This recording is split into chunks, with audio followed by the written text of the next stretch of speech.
Today I'm going to be talking about which is cheaper, Uber or Lyft.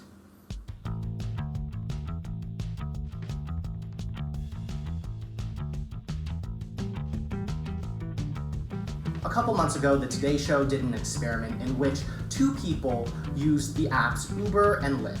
Now, if you don't know what Uber and Lyft are, these are ride-sharing apps that are very common, especially amongst the millennial generation, to get from point A to point B.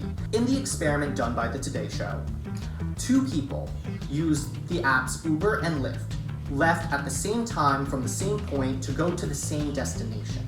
And they compared the times and the prices that it would take to get from point A to point B. While the time it took to get from point A to point B was pretty much insignificant amongst the two apps, in this study, Lyft consistently came out cheaper, sometimes by about 10 to 30% in 5 out of 6 instances done by this study. So you might be asking yourself, John, why are you comparing two products? Isn't your YouTube channel supposed to be about financial independence and retiring early? Well, yeah, and as part of the FIRE community, I'm constantly looking for deals. And although it would be cheaper to just take the subway, I do find myself in instances where it is a lot more convenient to use a ride-sharing app. In addition, one of the strategies that I was using for financial independence was a cashback credit card. Now this week, the Uber credit card decided to change its entire payment structure. Instead of the 4% back on dining, 3% back on hotels and travel, 2% back on online purchases, 1% back on everything else, now we have 5% off on Uber and Uber Eats, 3% off on hotels, dining, and travel, and 1% off on everything else. Okay, you might be asking yourself, well, that makes sense. Credit cards change their payout structure all the time. But here's the major difference. The Uber credit card now only gives you cash back in terms of Uber Cash, not a cashback statement or redemption, which essentially means you can only use your cash back for Uber rides or Uber Eats. In my opinion, this really hurts the value of this card and doesn't make it as worth it for me as it was previously. In fact, it's pretty heartbreaking because I got this card literally 2 weeks ago and praised it on my YouTube channel. And literally 2 weeks later, I'm getting an email saying that in 2020, the entire payout structure is going to be different. The reason I am comparing Uber and Lyft in this video is because I want to say one thing. If you're using a rideshare app, don't get fooled into thinking that, oh, now that I have this Uber credit card that gives me 5% off Uber, that you're getting a better deal.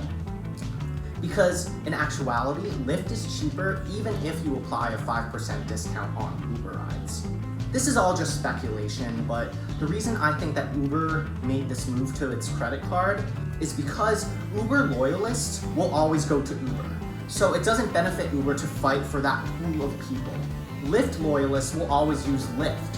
So what benefits Uber is to get a consumer demographic that Lyft doesn't have. By marketing a credit card with all of these benefits and no annual fee was almost unheard of, and they got a lot of consumers through that. By changing the credit structure 2 years later, thousands or even millions of people who have this card now are stuck with what feels like an over-glorified 5% off coupon for Uber. And now the consumer is led to believe, oh, well, if I have to use a ride-sharing app, which I don't probably use, I'm going to use Uber because now it's 5% off. And that, my friends, is how Uber would win the price war. So what am I going to do at this point? Well, the Uber credit card lost its luster for me in terms of my cashback strategy. However, I did just get approved for the Chase Sapphire. I know, awkward. I made a video about how I got denied from the Chase Sapphire, but I ended up getting approved. So that's going to be actually coming in the mail this week. And I'm going to talk about how I'm going to use creative ways to hit that sign-up bonus for that card. And to Uber, I just want to say one thing. From a consumer perspective, and I'm just going to use I feel statements at this point, I feel like this was a bait and switch. I feel like I was offered a product, and then once I had that product, I was baited and switched into having another product that I didn't sign up for. I feel that that is not right to do to customers. And I feel like I'm going to use my Chase Sapphire Preferred to pay for my Lyft rides because they're cheaper anyway.